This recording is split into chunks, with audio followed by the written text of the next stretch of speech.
Boa noite, tudo bem? Graça e paz. Tá frio aí ou não? Frio tá chegando, né? Amém, queridos. Quero compartilhar com vocês. Hoje nós tivemos o culto às 9 horas da manhã. Também estava frio, mas o pessoal veio à noite. Veio mais gente à noite. Abra comigo a sua Bíblia no livro de Mateus, capítulo 5.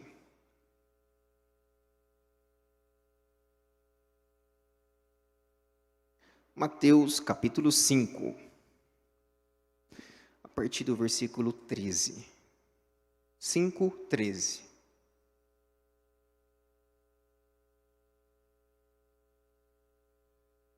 Quem não achou, acompanhe comigo na tela. Você que está nos visitando pela primeira vez, seja muito bem-vindo. Pela segunda, pela terceira, essa é a sua casa. Mateus capítulo 5, 13 em diante. Vocês são o sal para a humanidade, mas se o sal perder o gosto, deixa de ser sal e não serve para nada mais, para mais nada. É jogado fora e pisado pelas pessoas que passam. Vocês são a luz para o mundo. Não se pode esconder uma cidade construída sobre um monte. Ninguém acende uma lamparina para colocá-la debaixo de um cesto. Pelo contrário, ela é colocada no lugar próprio para que ilumine todos os que estão na casa. Assim também a luz de vocês devem brilhar. Assim também a luz de vocês devem brilhar, para que todos os outros vejam as coisas boas que vocês fazem e louvem o Pai de vocês que está nos céus. Feche os seus olhos. Pai, nós te louvamos e te agradecemos pela tua palavra revelada no meu coração. E através, Pai, dessa ministração dessa noite, o teu Espírito Santo vai agir poderosamente na vida de cada um, transformando o coração, mudando a conduta, mudando, Senhor, os seus caminhos, para que eles possam trilhar sempre na tua vontade. Dê a cada um uma mente receptiva, um coração aberto, para ouvir e compreendê-la. Pai, repreendemos toda e qualquer ação demoníaca que venha agir nesse culto, que agir nessa reunião, que vem para atrapalhar, que vem para roubar a tua palavra, que vem para roubar, Senhor, o período de adoração. Nós repreendemos em nome do Senhor Jesus e declaramos essa reunião abençoada. Somente o poder do teu Espírito Santo pode agir aqui nessa noite. Nós te louvamos e te agradecemos em nome de Jesus. Amém. Queridos, nós conhecemos muito essa passagem e aqui mostra um diferencial de alguém, de um homem e de uma mulher. Jesus está ensinando os seus discípulos, lá em Mateus, e ele começa a ensinar essas verdades. Quando nós olhamos sobre ser sal e sobre ser luz, logo nós lembramos que essas são posições de destaque. Um sal em uma comida, quando ele é muito, você percebe. Quando ele é natural, dentro do padrão, você gosta. Mas quando falta sal, ou seja, quando não tem sal na comida, logo você não acha bem, não acha gostoso. A questão da luz é a mesma coisa. Se nós não tivéssemos luz, eu estou dando um exemplo da energia elétrica, se nós não tivéssemos luz aqui, tudo estava escuro. A luz tem um efeito, mas se eu tampasse essas luminárias, a escuridão continuaria existindo, mas a luz poderia estar acendendo, mas se eu tivesse tampado, nada disso, dessa iluminação, nós teríamos aqui hoje. A palavra está dizendo verdades para o homem e para a mulher que serve a Deus, que nós como cristãos, nós como tementes a Deus, homens e mulheres que crêem na palavra de Deus, precisamos ser verdades, precisamos ser íntegros, precisamos ser sinceros diante do mundo. Ou seja, nós precisamos ocupar um lugar de destaque no meio do mundo, para que as pessoas consigam ver o nosso diferencial. Uma luz no meio da escuridão é um diferencial. Um sal no meio de uma carne ou numa comida é um diferencial. E logo o Senhor está levando essa clareza para nós. Quando nós falamos sobre esse diferencial, Jesus está dizendo de uma igreja, de um homem e de uma mulher de referência. Um homem e uma mulher que carrega neles uma verdade.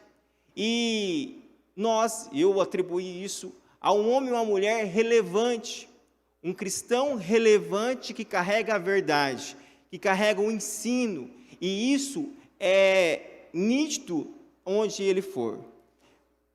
Relevante. O que essa palavra tem a dizer?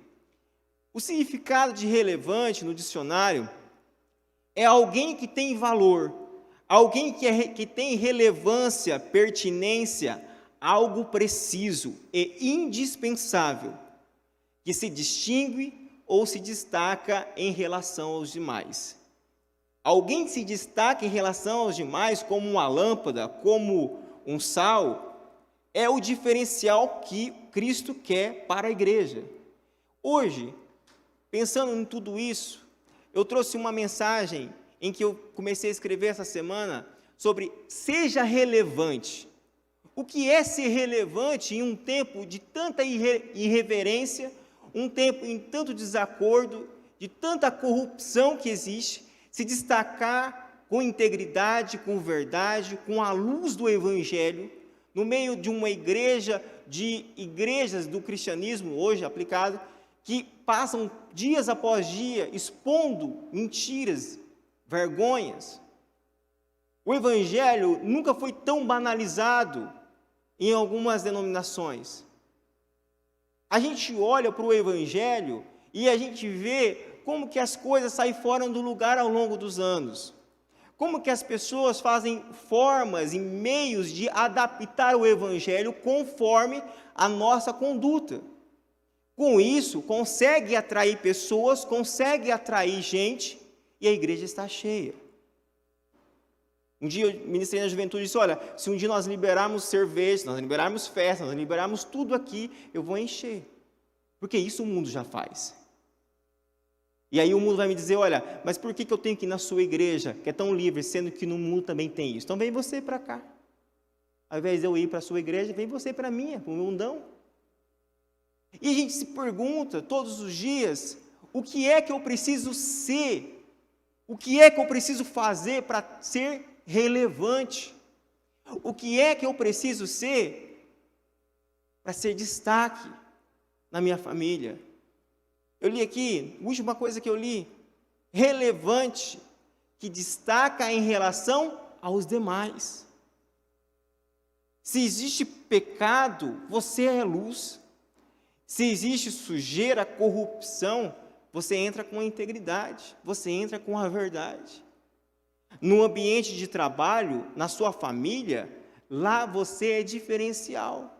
Lá você pode influenciar as pessoas e pode levar a luz do Senhor para elas. A igreja relevante é essa igreja que se destaca em meio à escuridão. As coisas podem estar indo tudo contra a palavra, mas ela caminha na verdade. Ela vive a verdade e ela alcança destaque. Os problemas vão acontecer, as situações contrárias vão ocorrer, os princípios de divisão vão ocorrer, mas ela vai continuar de pé. Essa é a igreja relevante. Essa é a igreja que vive a verdade. Só que quando nós olhamos igreja, eu falo igreja, logo você lembra da pessoa jurídica. Logo você lembra do CNPJ. Você lembra do templo, do prédio. Isso não é igreja.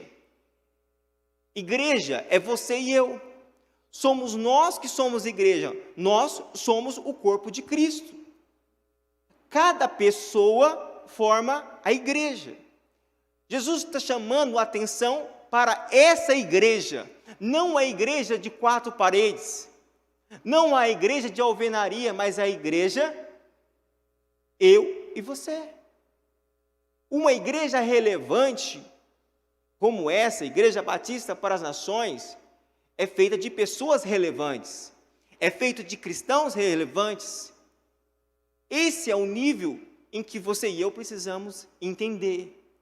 Nós só seremos alguém que possa influenciar as pessoas quando o arraial, quando o auditório, os membros dessa casa ser relevante. Porque existe relevância entre nós? Existe. Jesus se destacou e impactou muitos, e impacta muitos até hoje, pela sua atitude de destaque. Não se compactuou com a corrupção, não se compactuou com o erro, com o pecado, não entrou no rol de amizade para agradar as pessoas. Jesus combateu, ele correu atrás, ele venceu. Oportunidades apareceram para ele, mas ele o recusou. Porque o objetivo era ser relevante. O objetivo de Jesus era impactar as pessoas, era levar a luz para as pessoas. E essa luz foi tão intensa que ela chegou aqui, em Carapó. Você e eu foi impactado por essa luz. A luz que há anos vem sendo propagado. A luz do Evangelho que muitos recusaram. A luz que traz cura, que traz milagre, que traz libertação. Essa é a luz que chegou até nós. Mas ela chegou para ter mudança. Nós não podemos nos conformarmos com o mundo, entrarmos e acostumarmos com as situações em que o mundo vive, de podridão, de pecado, de erro. Nós não podemos ser assim. Paulo, o apóstolo Paulo, o homem que você sabe que teve uma experiência profunda com Deus, vivia ali atrapalhando o Evangelho, até certo período, no partir do momento que ele teve um encontro, onde a presença do Senhor habitou sobre ele, a partir daquele momento, ele se tornou relevante. Paulo é um dos maiores escritores do Novo Testamento. E você vai ver Paulo agindo em diversas situações, onde ele combatia os erros da igreja, onde ele combatia as afrontas da igreja, os erros sucessivos que aconteciam dentro dos ministérios, porque o objetivo dele era ser relevante.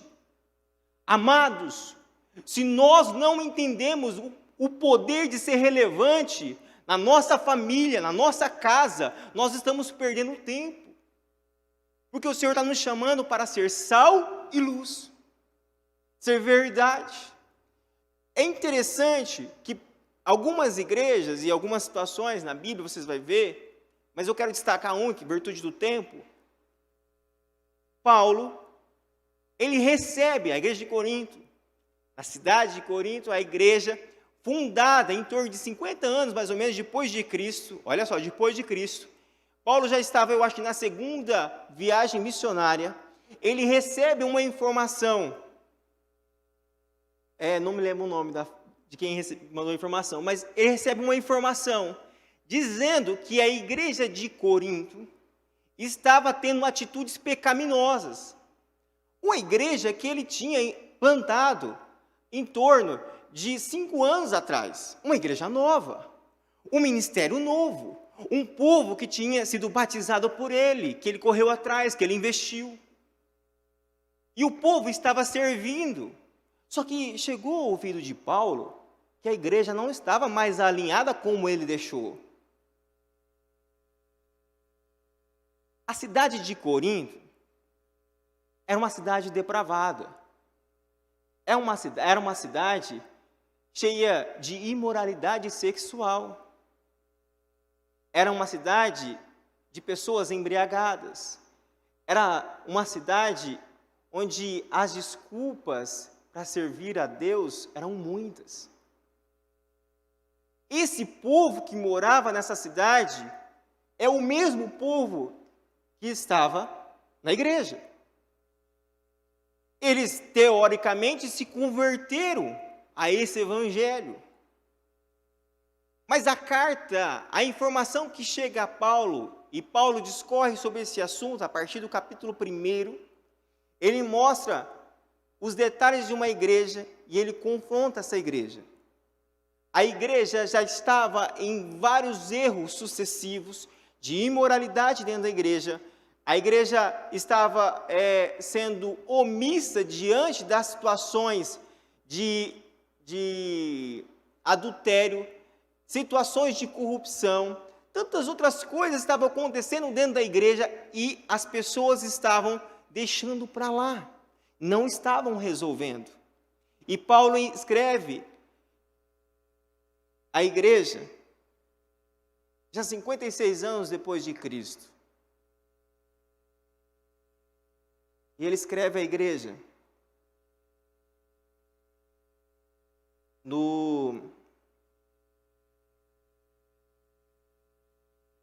destacando o valor que ela tinha. Você vai ver Paulo começando a sua carta, destacando o nível que ela teve de oportunidade. Algo que outra cidade, outra região, outro povo não tiveram. Essa igreja, ela teve uma grande oportunidade de haver mudança, de haver relevância. Mas aquilo que já tinha sido mudado, com o evangelho, quando Paulo estava ali, começou a retroceder. Começou a afastar da presença de Deus e Paulo começou a combater. Só que Paulo começa a dizer que vocês é uma igreja relevante. 1 Coríntios, capítulo 1, versículo 4. Eu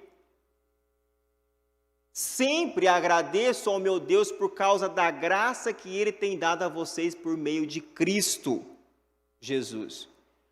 Por estarem unidos com Cristo Jesus, vocês foram enriquecidos em tudo, tanto no dom de anunciar o Evangelho, como o dom da sabedoria espiritual. A mensagem a respeito de Cristo está tão firme em vocês, que vocês não têm deixado de receber nenhum dom espiritual enquanto esperam a vinda do nosso Senhor Jesus Cristo. Olha uma outra versão para você entender.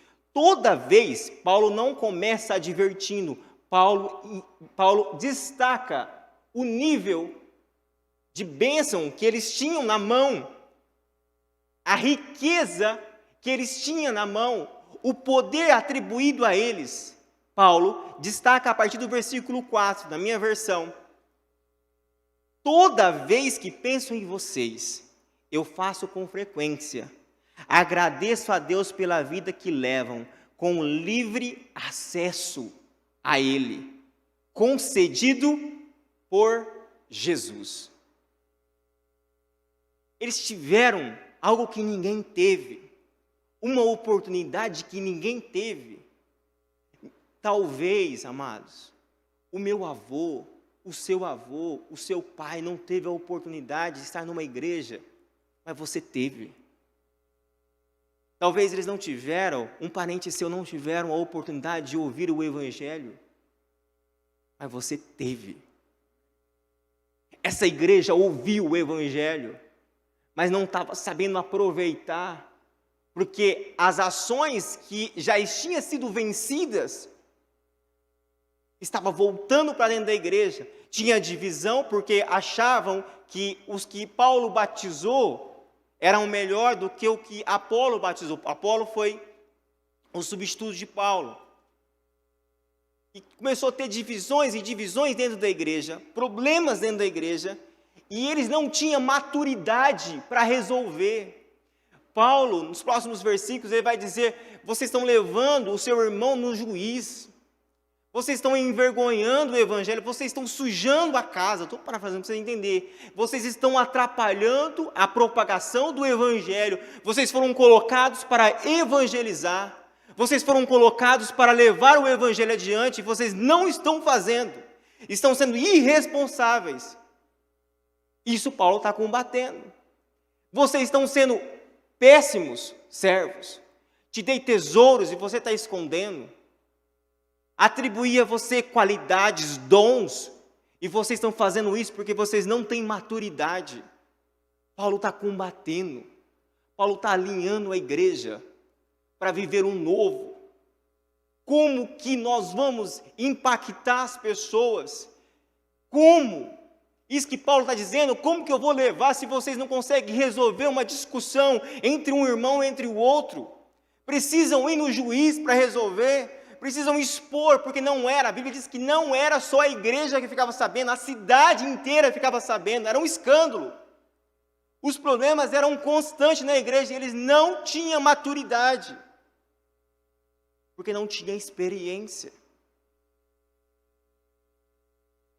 No capítulo 3, Paulo diz assim: no entanto, amigos, sinto-me frustrado, 3:1, sinto-me frustrado, não tem aí, sinto-me frustrado pela maneira nada espiritual que vocês lidam uns com os outros e com Deus. Olha o que está dizendo no versículo 5, quem vocês pensam que Paulo é? O que Apolo é? O que torna essa atividade, essa igreja digna, é o Deus a qual nós servimos. Essa é o mediador, é Ele que nos sustenta, é Ele que nos faz ficar de pé, é Ele que nos traz relevância para viver, é Ele que faz a gente se destacar em meio a um mundo de podridão, de narrativas pecaminosas. É Ele que nos dá luz no meio da escuridão, é Ele que faz a vida ser diferente. Paulo continua, 16, vocês percebem que são o templo de Deus e que o próprio Deus está presente em vocês. Olha, as dificuldades de acesso a Deus não tinha mais, vocês têm liberdade para alcançar, não precisa de ninguém para intermediar. Paulo dizendo, a vida ficou fácil para vocês, olha o que vocês estão fazendo. Quem destruir o templo de Deus não ficará impune. Estejam certos disso, o templo de Deus é sagrado e vocês são esse templo. Cabe a cada um de nós nos corrigirmos todos os dias. Cabe a cada um de nós olhar para a nossa vida e ver o que eu preciso melhorar. Será que eu estou como eu era antes? Como eu estava lá fora no mundo? Ou será que eu sou luz? Será que eu sou sal? Será que eu sou diferença na minha família? Eu sou diferença na minha casa? Sabe, amados, porque a gente vive uma religião. E se a gente viver a religião e a religião te condena, a religião crucifica, a religião traz morte, mas Jesus traz vida. E se Jesus traz vida, por que muitas vezes nós não temos vida? E por que as coisas ruins acontecem e nós não conseguimos administrar? A Bíblia diz, faltaram maturidade para aquele povo. Eles não eram maduros, e maturidade vem com experiência, e experiência me leva a Cristo, porque é nele que eu consigo experiência, através de uma palavra, através do ensino, através da leitura diária, através da oração, da adoração, eu consigo ter experiência com Ele. Eu consigo adquirir maturidade o suficiente para ser considerado um cristão relevante? Ele me chama a atenção nessa noite, para que eu não seja como qualquer um, para que eu não carregue uma roupa arrumada, que eu leve uma imagem bonita, mas que na hora dos confrontos, na hora das crises, na hora dos problemas dentro da igreja, na hora dos problemas dentro da nossa casa, a gente não tenha maturidade para administrar. Paulo adverte porque eles estavam atrapalhando. A equipe vinha limpando e o outro vinha sujando. A casa nunca ficava limpa.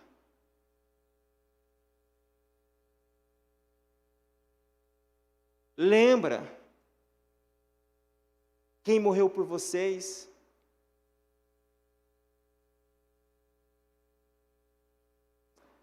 Se você for estudar,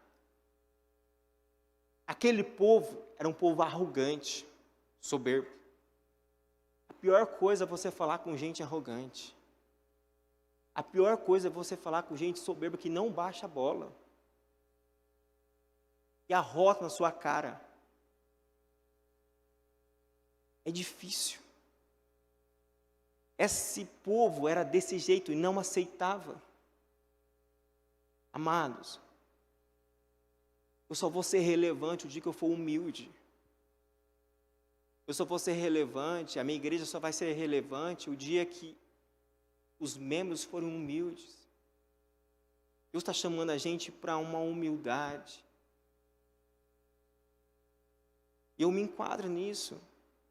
Estou aqui de um outro lado oposto. Mas Deus está chamando a gente para uma humildade. Para todos os dias a gente colocar na balança o que está compensando, o que não está. Será que vale a pena? Deixa de lado. Paulo diz assim, que era melhor eles se perderem. Fique como perdedor. Mas não leve isso adiante. Não leve as crises adiante. Romanos capítulo 1. Você percebe que os mesmos problemas que a igreja de Coríntios teve, é as mesmas do século 21? Porque nós somos igreja. Não teria mais problema se todos fossem anjos. Um dia não vai ter mais isso. Um dia nós vamos para o céu. Amém? Um dia nós vamos para o céu. Isso não vai ter mais problema.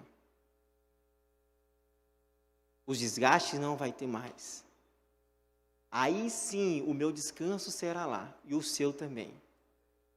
Mas daqui em diante, o nosso descanso não é na terra. Aquele povo descansou. Está tudo bem, dinheiro está na conta, a amizade está bem. Para que eu vou desgastar com o irmão da igreja? Por que eu vou falar isso? A gente olha que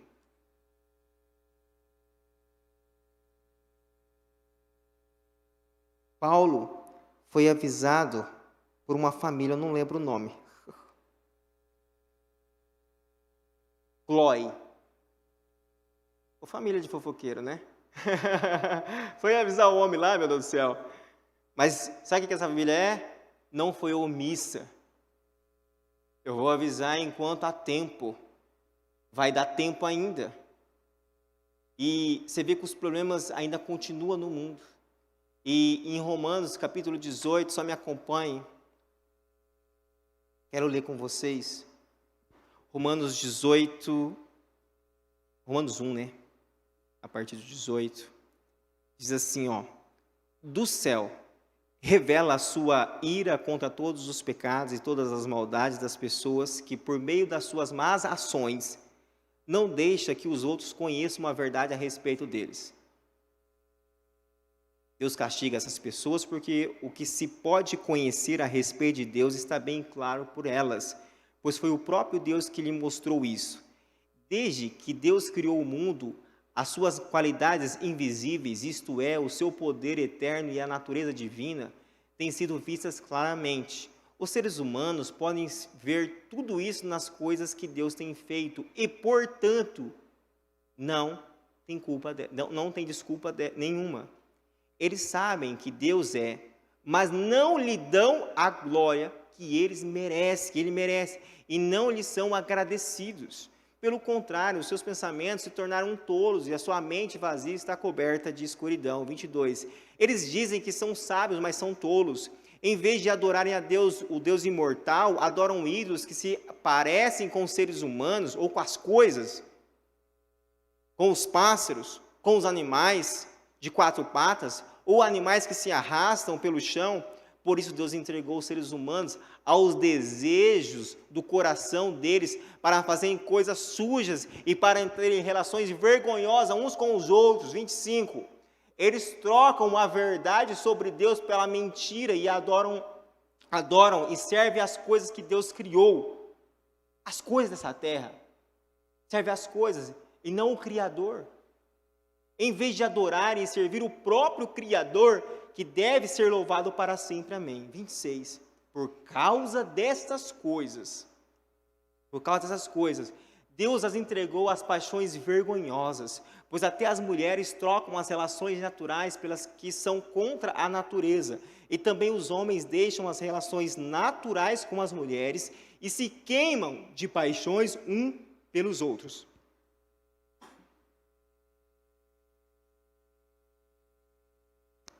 Homens têm relações vergonhosas uns com os outros e por isso recebem em si mesmo o castigo que merecem por causa dos seus erros.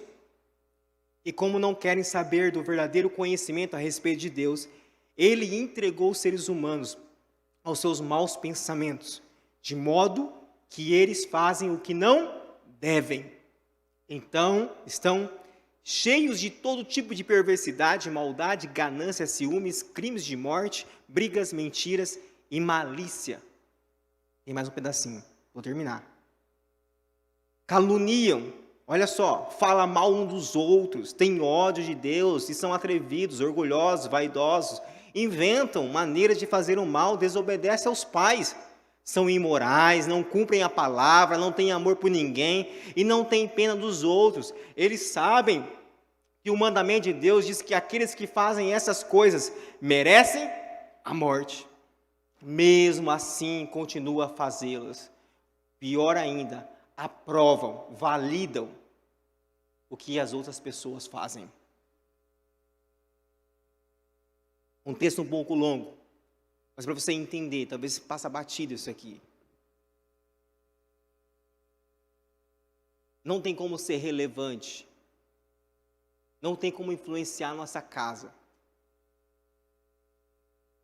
Deixando a Deus dará, como diz. Eu preciso me enquadrar. Eu preciso saber aonde é o meu balizador. Talvez está muito largo. Sabe, talvez está muito distante, eu tenho muito espaço para trabalhar. Mas a porta é estreita. A porta é estreita, o caminho é apertado. Mas é só por intermédio disso que nós vamos alcançar, queridos, o nível que Deus quer. Talvez a gente olha para os problemas ao nosso lado. A gente olha para as nossas dificuldades. Se eu tivesse uma lâmpada dessa aqui queimada, você ia ver, mas você esqueceu que tem mais de 20 e poucas acesas. A gente foca nos erros das pessoas, nas falhas, talvez até nos nossos erros. E a gente não consegue enxergar o que Deus fez por nós. A gente não era nada. Quem era nós? Olha a mudança de vida que cada um aqui tem testemunhos impactantes, de cura, de milagre. Pessoas que estavam perdidas. Olha o nível aonde o Evangelho chegou, porque um homem um dia combateu. O homem um dia decidiu combater e não deixar as coisas continuarem daquele jeito. E pela ação dele, de amor, você pode ver que Paulo corrige eles com amor. Depois, a partir dos 5 lá, você vai ver a diferença um pouco. Mas no início, Paulo lembra do grande valor que era Cristo. Agradeço a Deus pela vida que levam, com livre acesso a Ele, concedido por Jesus. Cara, isso aqui não tem preço. Não tem preço, porque o preço já foi pago na cruz. Ele já te deu um livre acesso. Eu posso ser abençoado, eu posso ter uma mudança de vida, eu posso viver um novo, eu posso ser um diferencial na minha casa. Sabe o que Paulo está dizendo para eles? Ainda dá tempo. Paulo disse, olha, eu quero lembrar vocês que Jesus deu esse acesso para vocês, para que vocês se arrependessem dos seus pecados, para que vocês se redimissem, perdoassem o seu irmão, para que você vivesse melhor. Paulo está dizendo, ainda dá tempo. Cara, dá tempo. Ainda dá tempo. Vocês são separados por Deus por meio da graça. Ainda dá tempo. Nós temos essa oportunidade. Ainda dá tempo. Diga para você, ainda dá tempo. Eu consigo mudar de vida ainda. Eu consigo ser alguém melhor ainda. Eu consigo fazer a igreja ser relevante ainda. Ainda dá tempo. A gente precisa ser relevante. A gente precisa carregar essa luz, carregar essa presença aonde nós formos. Você vai ver um problema sério de discussão, a falta de unidade na igreja. Você vai ver problemas relacionados, onde tem uma situação, acho que a partir do capítulo 3, que, deixa eu ver se é o 3, eu não anotei. A partir do versículo 3, que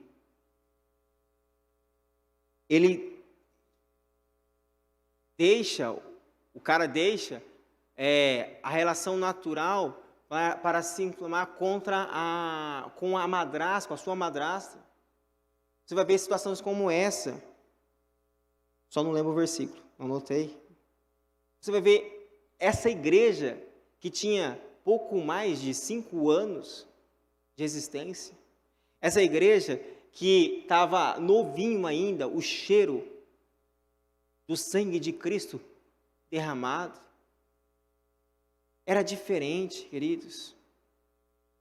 Foi Ele que fez tudo para nós. A gente se esquece disso. Todos os dias eu preciso lembrar que foi Ele que me deu tudo. Foi Ele que me deu a oportunidade, foi Ele que me curou, foi Ele que operou maravilhas, foi Ele que me deu uma casa, que me deu uma família. A gente se esquece. Porque a gente acostumou. A gente se esquece. Ele lembra todos os dias que foi Ele que te deu. Todos os dias as misericórdias dele são renovadas. Lamentações 3:22. As misericórdias do Senhor são a causa de nós não sermos consumidos, porque as suas misericórdias não têm fim, renovam-se a cada manhã. Grande é a tua fidelidade. Ele, queridos, luta por nós. Cara, para onde eu vou? Para onde nós vamos recorrer num tempo como esse? Nem médico está salvando ninguém. Para onde nós vamos? Se só Ele tem as palavras de vida eterna. A gente se esquece. A gente se esquece da igreja, a gente se esquece porque a gente acostuma com as coisas. Não é só aqui, mas na igreja no Brasil, você vai ver um declínio muito grande de participantes depois do início da pandemia. As pessoas vão para todos os lugares, menos para a igreja, porque na igreja tem Covid. Esses são os valores. Existem os que não podem, mas existe gente que poderia estar presente e passa um dia, 2 dias, passa uma semana, 1 ano e não vem. Eu só quero lembrar da oportunidade. Ele te deu oportunidade. Agradeço a Deus pela vida que vocês levam com livre acesso a Ele. eu posso chegar mais próximo dele. Ele é a minha justiça, ele é a minha santificação, ele é a minha redenção. Sem ele, nada podemos fazer. Sem ele, queridos, nós não vamos chegar a lugar nenhum. Deus é bom para nós. Deus é vida. Deus é esperança. Deus é o que nos sustenta todos os dias. Se você olhar para trás, você vai ver os problemas que você já passou e aonde você já chegou. Ele é a nossa esperança. Ele é o nosso sustento.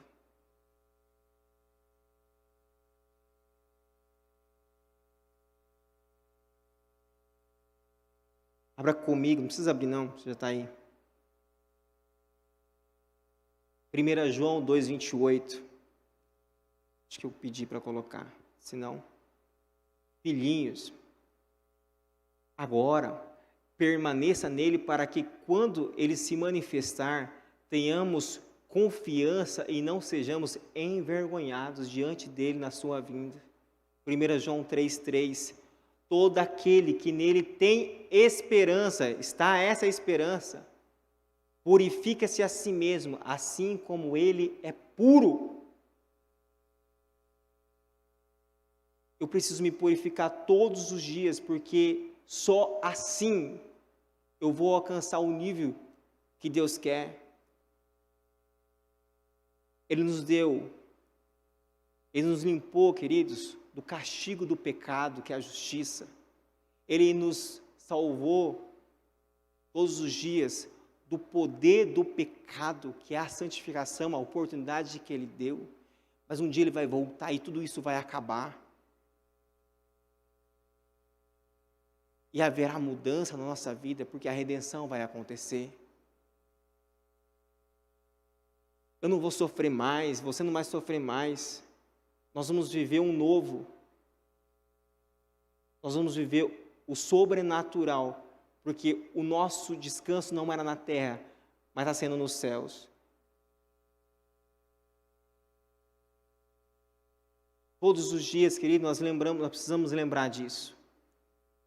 Todos os dias nós precisamos lembrar, Senhor, de onde eu era, de onde que o Senhor me colocou.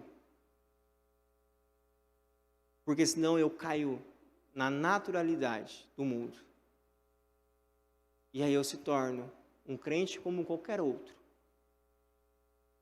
Que vem por vir, que participa por participar. E a gente não vê diferenças na nossa vida. Não vê diferença na nossa casa. Não vê diferença no nosso ambiente de trabalho. Porque a gente não é diferença. Talvez você fala, a palavra é dura, mas é dura para mim. Porque a quem muito é dado, também muito é requerido. As penalidades sobre nós talvez serão maiores, sobre mim, talvez do que você. E eu preciso entender que a minha vida depende dele. Ele é o meu parâmetro. Ele é a minha esperança. Ele é tudo que eu tenho. Eu dizia hoje na classe de integração, e falávamos sobre adoração. Tem dia que você não consegue encontrar uma resposta. Quando falta dinheiro, você consegue um financiamento. Quando o carro quebra, você manda arrumar. Quando alguma coisa acontece na sua casa, você manda consertar. Mas tem coisas que... Isso é coisa simples. Mas tem situações que você não consegue resolver. Uma enfermidade não está nas nossas mãos. O Covid não está nas nossas mãos. Sabe, a angústia, a depressão, o medo, a insegurança, não está nas nossas mãos, mas está nas mãos dele. Mas quando eu entro nele, e eu me desarmo, tentando resolver, falo, Senhor, eu não consigo. Olha, eu não dou conta. Eu estou aqui porque eu preciso de Ti mais uma vez. A gente cresce, sabe? A gente deixa de ser bebê. E a gente cresce e a gente cria as nossas próprias asas. E a gente quer tomar as nossas decisões. E aí quando as coisas dão errado, aí que nós vamos buscar a Deus. Mas num tempo como esse, todos os dias nós estamos passando pelo vale da sombra da morte. Todos os dias nós estamos sendo bombardeados pelas narrativas desse mundo, da imprensa, a sujeira, a podridão. Mas a gente tem saído vencedor, porque é Ele que nos sustenta. Quando eu olho, eu vejo, olha, o Senhor já conquistou isso na cruz. É o Senhor que nos sustenta. É o Senhor que nos alimenta. É o Senhor que envia a provisão de todos os dias. Não vai faltar. Não vai faltar. E aí você sai renovado. Você sai descansado. Porque eu descanso nele. Se nós não descansarmos, amados, a gente morre. A gente está aí deprimido, triste. Porque a vida perde o sentido. Mas se eu olhar para Ele e lembrar que Ele morreu por mim, e Ele me deu essa oportunidade, e eu sei que ainda dá tempo, eu vou me corrigir.